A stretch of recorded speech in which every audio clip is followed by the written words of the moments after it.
Today in the crypto space, we see a continuation to the downside. Bitcoin right around 68,400, Ethereum right around that $3,700 mark, and the rest of the crypto space, the altcoins, obviously trying to find a bottom based off of Bitcoin's lead. In today's video, I want to talk about the general market. I want to use Bitcoin as a leading indicator, but more importantly, I want to talk about one altcoin that has been retracing, and of course, I'm waiting for that bounce, and that project is called Mintlayer. So you know what? Let's talk about the news, let's analyze the charts, and let's strategize to capitalize.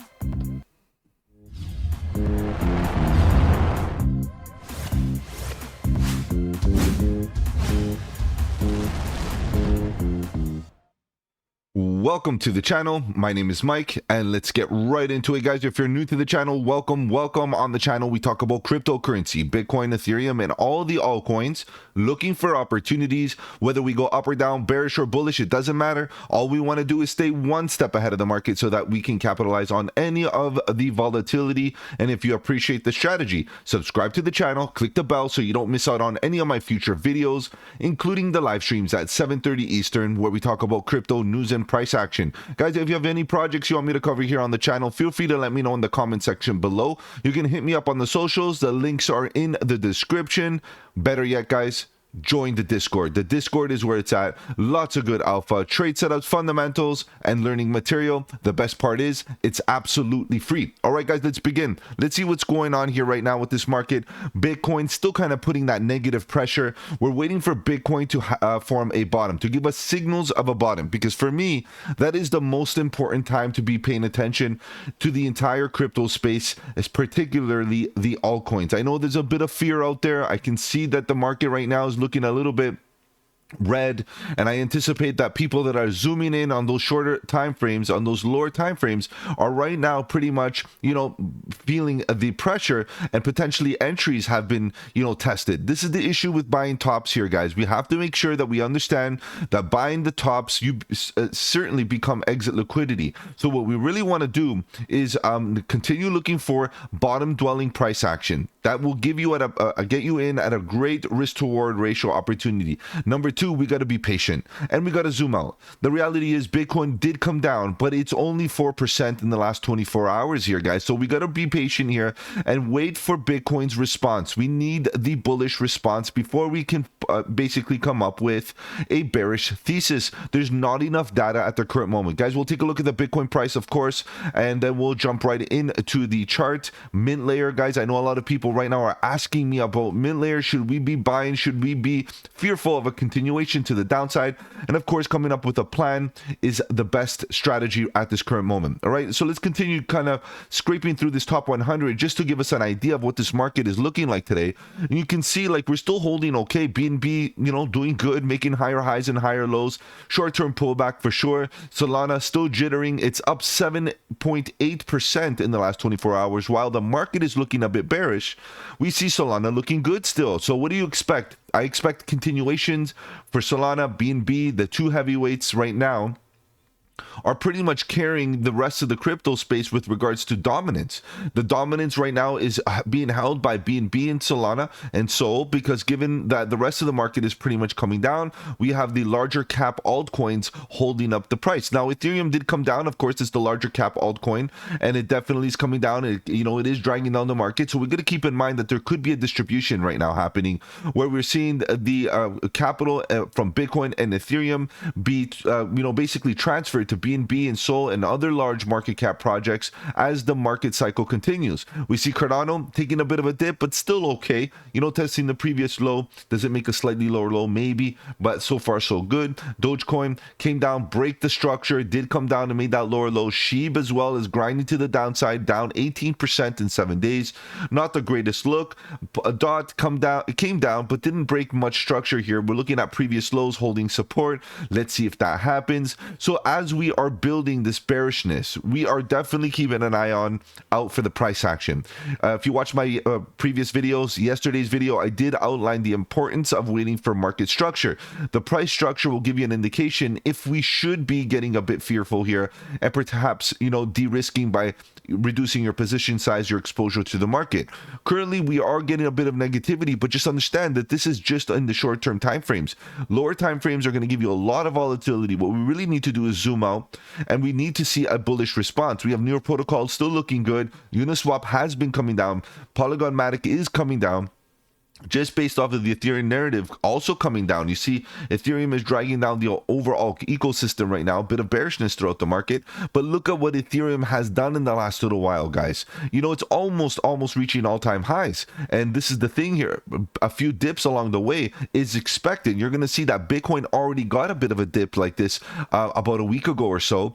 So this is one thing that we have to understand. Peaks and valleys, ranging price action, higher highs and higher lows still means that we're going to get a few lows along the way, as long as they maintain this current structure, which is that upwards trend. We have Render going sideways. We have IMX taking a bit of a dip here, 8%. Are these buy the dip opportunities? Personally, I'm not really.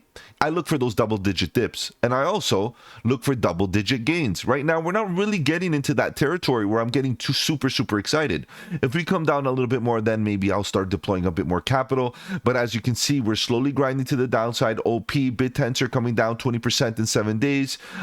Maybe time to top up. Perhaps we'll take a look at charts. Obviously, join me live tonight at 7:30 Eastern.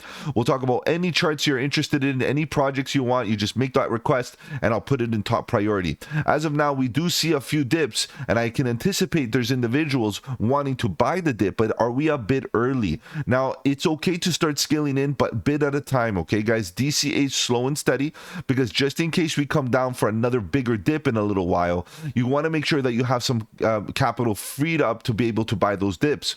And we see Floki still holding sideways, doing pretty good. Say still within structure. Arweave is still grinding to the downside. Algorand taking a bit of a dip. So yes, it's a bit of a bearish day, and we're getting our impulsive move to the upside. CFX looking pretty strong, 15% to the upside. But generally speaking here, guys, you can see that the market is not looking the greatest in the short term. Jupiter's doing okay, 18% to the upside, still grinding. It did get a nice recovery, and it's still kind of moving to the upside. But for me, it's a little bit too hot and heavy at this current state. So I'm not really interested, but I'm more interested in these dips, especially if we get to some nice levels of horizontal support. Guys, the market right now is giving us a bit of an opportunity, but the question is the opportunity going to become better in the next little while? Are the dips going to continue? Guys, obviously we'll be marking these charts. We'll be trying to follow this price action to prepare ourselves with all opportunities. Whether we go up or down, we want to be prepared. All right, guys, I know you're here to talk about charts. Let's begin looking at Bitcoin. Of course, Bitcoin as a lead indicator is a great idea. You know, if we see some major weakness in Bitcoin, we got to prepare our entire portfolio, because it's likely that we're going to get a bit of a dip. And we did get a bit of a dip here on the daily. Let's look at this in a little bit more detail. If you look at the daily time frame, we did get this red candle, but we got an equal candle that is equally as strong a few days back, as you can see, about a week ago or so, probably a little bit more. Now, if you can see here, this dip got bought up real quick, and the green price action continued. So we have a trend, and it's very clear that the trend is being respected over time. Now, I'm not saying that this trend is going to be your friend forever, but what I'm saying at this current moment, price structure has not given you any indication that this trend is no longer your friend. Okay, let's put it that way. We at least need to confirm some sort of price action, like a lower high. If we come back up, get a bounce, maybe right off the zone, we make a lower high, double top, whatever it is, and then we start getting a bit of data. If we start breaking this low, it's not looking good. It looks like we might come down for another dip. If we come back up for another confirmation and we make a lower high, guys, we can see that slowly we're starting to build a trend to the downside, which that's when, upon these confirmations via price action, is when I will start, building my bearish thesis and acting upon my bearish thesis. Because if you think about it, if this were to play out, look at the price where it is right now compared to where we can get out on a confirmation. It's pretty much the same. You're not losing out on much. You're just waiting patiently to basically build a thesis that has a little bit more data, so you can build that confluence and confidence in the TA. At the current moment on the daily, there's no major indicator, and obviously you can get in lower time frames and start looking for indications on lower time frames. But you know what I'm going to say, the lower time frames are way volatile, and make sure that you understand that the dips and the rallies on the lower time frames frames are equally as short, right? You want bigger picture plays, you got to get in higher time frames like the daily, the 4-day, maybe the weekly. You know, that's a pretty big picture. Let's get these oscillators going right now. Let's get this out of the way. Let's get some oscillators. And you can see that the oscillator is bearish, not looking good on the RSI for sure. You know, look at this little dip. Now, all of a sudden, do we do one of these where we come up for another confirmation high? And that could give us another higher high with a strong sign of bearish divergence on the daily, similar to what's happening right here. You can see that. Now, I'm wondering what the price action looks like. If you can see, we got a bit of a dip, but it got bought up so quick that we got another impulsive move to the upside. So you can see this is a prime example how bearish divergences sometimes do play out, get a bit of a dip, and then continue. Now, is that going to happen where we are right now? Are we going to get a bit of a dip and then continue? It's very possible here, guys. It is super, super possible.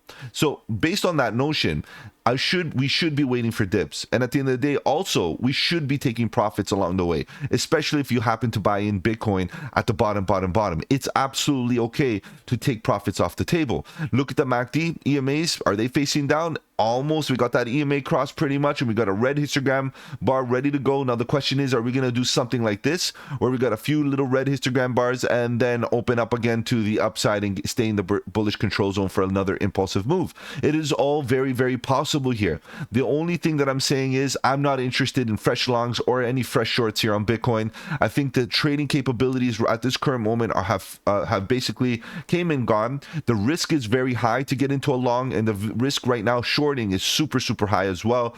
And I would prefer either getting into lower time frames, which I also don't really like, but looking into altcoins. Guys, look at the 4 hour here on Bitcoin. It looks like it wants to get oversold. We can get oversold on the RSI, or we can hold this support line that we have held in the last little while. Yes, we fell a little bit lower, but maybe we come back up. Maybe we get oversold and continue this dip in the next little while so that we can buy in. Maybe we touch the 200 EMA here on the 4 hour and then get the strong bounce to the upside for a confirmation. Are we done? Give me the double top or lower high, or are we going to continue going up for an extension and then we make higher highs and the trend continues to be our friend to the upside? We see the altcoin market still doing good, we see Ethereum still doing good, and still more gains to be had. So exiting your position right now, in my opinion, you run the risk of not having exposure to potential volatility to the upside again. And now, again, we need to be prepared. If we start breaking some structure, guys, really the major structural resistance on the daily, if you're going to keep it on the daily, is all the way down here. Everything else into this area could be a huge distribution pattern where we see big M patterns or some sort of bull flag on big picture price action. And to be honest, if we see some sort of consolidation here on Bitcoin in the immediate short term, you can expect that altcoins are going to take full advantage of the boringness that Bitcoin brings to the market, and the volatility will be hunted. We'll see traders look for volatility into the altcoin market, and basically capital will flow into those projects and see another run. Altcoin season potentially around the corner. So keep in mind, sideways price action is a good thing for altcoins and Bitcoin dominance. Guys, tonight we'll take a look at Ethereum, we'll take a look at Bitcoin dominance, and also we'll take a look at any coins, projects that you want me to take a look at. We'll put them in top priority. Let's take a look at Mintlayer. What's going on here with ML? ML is the ticker. You know, I covered ML a while back. I did a deep dive on the project. I release deep dives every Sunday, so be prepared for the next one. It looks like if you go on the Discord, you can see which ones we're voting on. It looks like Pith is the one that I'm going to be doing, but we'll see. But at the end of the day, this was the profit-taking zone on Mintlayer that I identified way earlier on.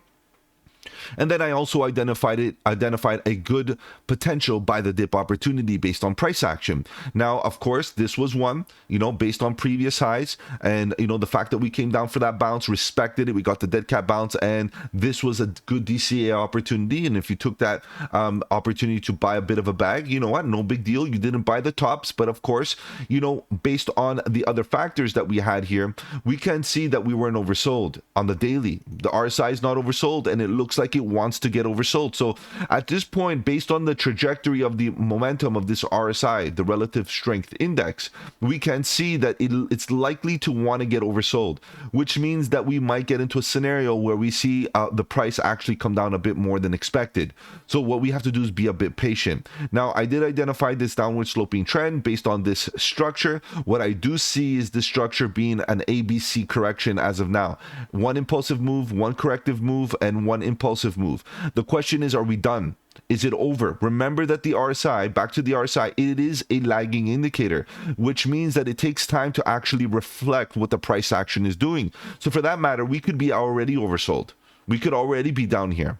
And the reality is this could be the greatest opportunity to be buying the dip. Now, earlier on, I did highlight this, the importance of the 200 daily EMA. And when I did the price action, the EMA was all the way down here. And I anticipated the fact was that as we do come down, we should see the RSI, the 200 daily EMA slowly but steadily trek to the upside, but at the same time, eventually flatten out. And that this 200 daily EMA eventually should act like a magnet. And guess what? It did. The market basically is waiting to see if the price will get support off the 200 daily.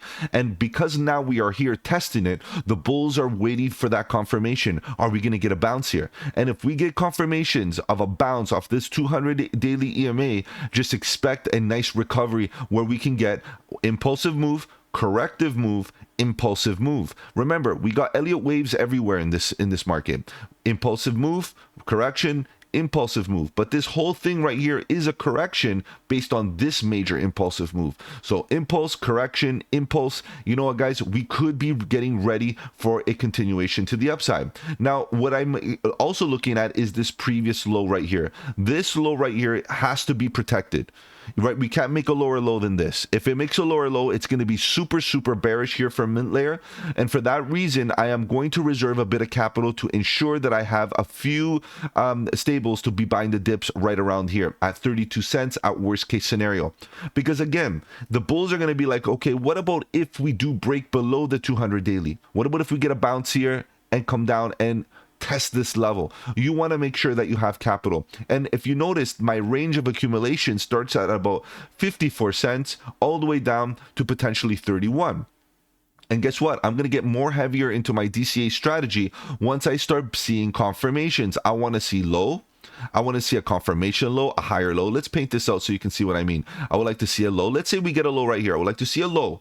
I would like to see a bounce, maybe a bit of a rejection, and a higher low. A higher low would be really nice, especially with divergence here in the oversold conditions of the RSI, and to see an EMA cross on the MACD with some green histogram bar forming right here at the bottom would be absolutely great. So at the end of the day, it's about being patient to wait for those confirmations that we've bottomed out, because at the current moment, it's almost like we're trying to catch a falling knife. And that means that you're going to be quickly entering the market, exposing yourself to volatility, and unfortunately it is to the downside currently. The trend is currently to the downside based on this local time frame, local price action with this corrective move. It does look like the corrective move is reaching its end.